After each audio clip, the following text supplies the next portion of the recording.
राम को आप एक पूजनीय शख्स मानते हैं। मैं क्योंकि मेरे लिए वो एक ऐसे कोई भगवान नहीं है जिन्होंने कोई बहुत चमत्कारी काम किया हो। उनके वो एक नैतिक मूल्यों से बने हुए एक इंसान है जिनके अगर नैतिकों को मैं पालन करती हूँ तो मैं कहूंगी कि हाँ, मैं राम के भक्त हूँ।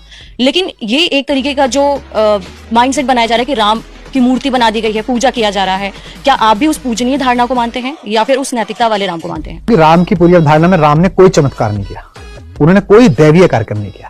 उन्होंने हाथ बढ़ा, वो बाकायदा भले मनुष्य की तरह रोए, बहुत कष्ट में रहे, इतने पगला गए कि पशु पक्षी से पूछने लगे कि मेरी पत्नी देखी है क्या।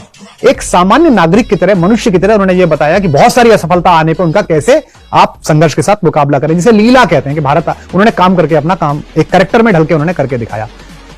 ये प्रज्ञावादियों के गढ़ से आए सौरभ जी, प्रज्ञावादी, हर समय प्रज्ञा ही प्रज्ञा चलेगी। बहुत सारे लोग नहीं प्रज्ञावादी होते, वो बहुत ही सामान्य लोग होते हैं। उनको अमूर्त दिखता है एक मूर्ति में, उनको दिखता है एक फोटो में। मेरा जो फोन है उसमें भी तो किसी की तस्वीर लगी होगी, मैं आपको खोल के ही दिखा देता हूं। तो ऐसा तो नहीं है कि ये महिला मुझसे बाहर है, ये महिला मुझे मिलती नहीं है, ये बेचारी मुझसे या मेरे को मिलेगी नहीं, या मैं ऐसा समझ नहीं सकता हूं।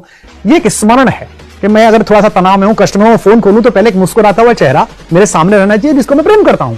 तो मूर्ति केवल इतना है कि जो बहुत सामान्य नागरिक हैं, जो बहुत बुद्धिवादी नहीं है, जिनको द्वैत अद्वैत ब्रह्म माया जीव ये समझ में नहीं आ रहा है, उनके लिए एक विग्रह है जिसमें उन्होंने भगवान दिखा और उन्होंने हाथ जोड़ लिए।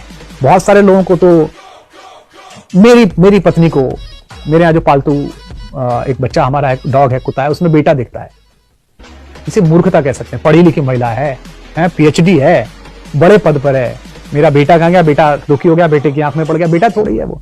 अंदर एक प्रेम का झरना है बच्चों को लेके, वो उसमें जाके प्रतिस्पर्धित हुआ। उसको पता भी नहीं होगा ये बात, और वो भी भूल चुका है कि मैं पशु हूं। उसको भी याद नहीं है कि वो कुत्ता है।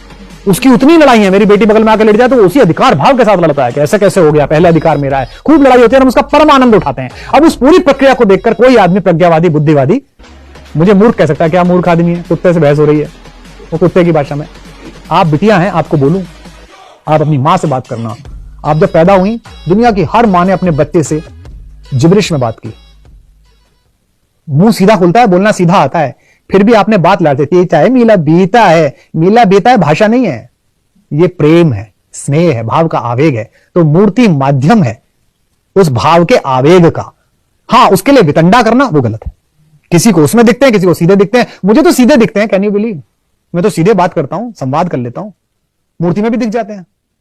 पर मैं आपकी जिज्ञासा, आपके साहस और आपकी चेतना का सम्मान करता हूं।